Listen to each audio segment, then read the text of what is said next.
మీరు లైక్ చేస్తే, షేర్ చేస్తే, కామెంట్ పెడితే వెంటనే మీకు జరిగిద్ది అనగానే అదే పని చేయటము. ఏంటిది వెర్రి కాకపోతే? విశ్వం ఏదైనా మనకి ఇవ్వాలన్నా, భగవంతుని మనకి ఇవ్వాలన్నా మనకున్న చెడు కర్మలు తొలగిపోవాలి. అనేక జన్మల నుంచి వచ్చిన చెడు కర్మలు తొలగిపోవాలి. మనకు ఒక అర్హత రావాలి. అట్లానే మన యొక్క గుణాల్లో మార్పులు రావాలి.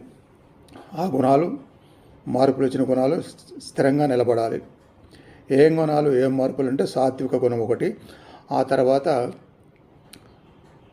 ప్రధానంగా చెప్పాలంటే భగవద్గీతలో పలానా వాళ్ళు నాకు ఇష్టులవుతారు అని కృష్ణ పరమాత్మ చెప్పారు. అలానే పలానా గుణాలు ఉన్న వాళ్ళు సాత్వికులు అని చెప్పారు.